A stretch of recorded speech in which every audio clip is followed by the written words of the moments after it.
I grew up driving a motorboat for as long as I can remember. Maybe I was 12 when I was allowed to take it by myself, which is not a great parenting skill, but I was given boundaries, and the boundaries were the rivers, the rivers, the waterways, the smaller bodies of water. And to me, it was like fingers, and the palm of the hand was the sound. We have a massive web going on here in the Low Country. There's so many things that depend on each other to make it as beautiful as it is.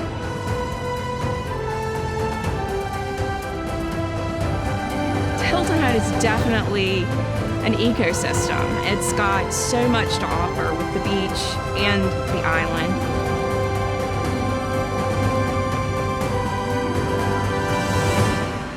We've got the maritime forest. We have an endangered species nesting on our beaches, and that's not everywhere.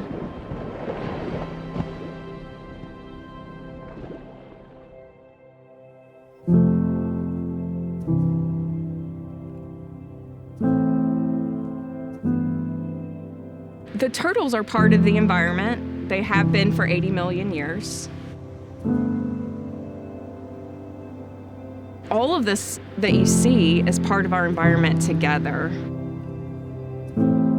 It's like removing a piece of a pattern. It works together. And people ask me that too. They say, well, what if the sea turtles just didn't exist? Well, what difference would it make?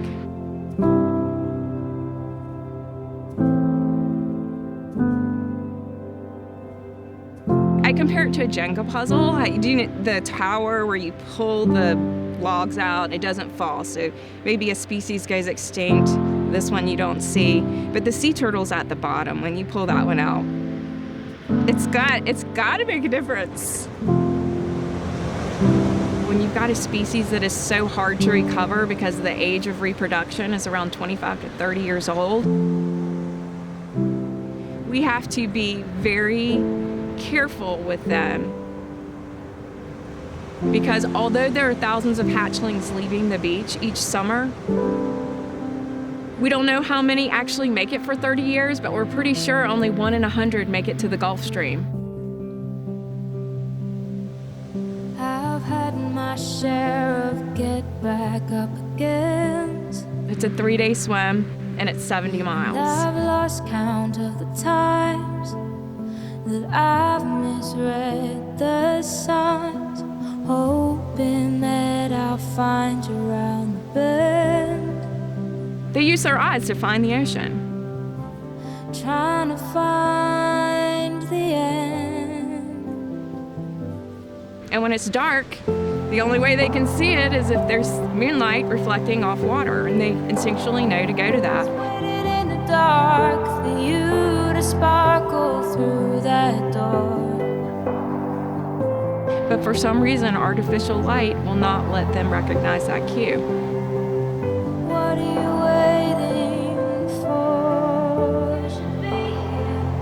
So I need to make sure as many of those hatchlings I can get from the hole to the water, so that we have at least a 1 in 100 chance of having that turtle get to the Gulf Stream, survive another 30 years, and then make it back to this beach.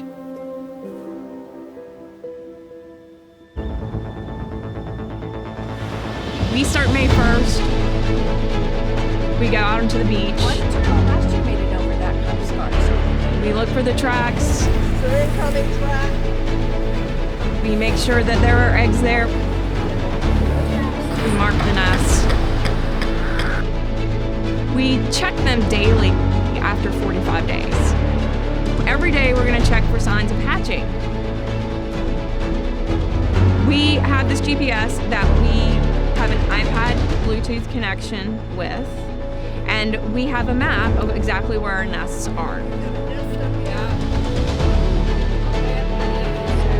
It's a combination of people, technology.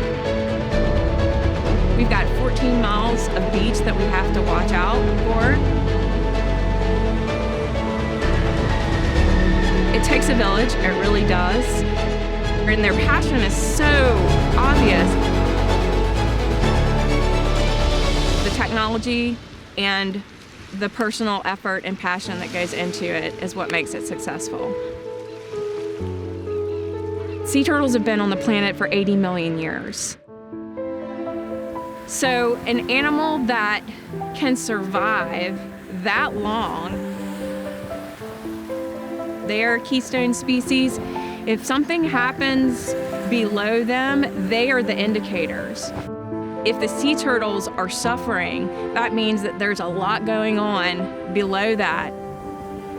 If we can watch the sea turtles and monitor their health and their population, then we'll know the health of the ocean as well. I'm very hopeful for the future. I think that the younger kids now are learning way more about the environment than we did. I would love them to come back year after year and say, Amber, we remember when you told us that that sea turtle was over 30 years old, it's laying 120 eggs, and I told my mom to turn the flashlight off because that would distract the hatchlings. I think that we will have an ecotourism base that people will come back year after year. And I would love to recognize their faces and be able to ask them if they remember what I taught them.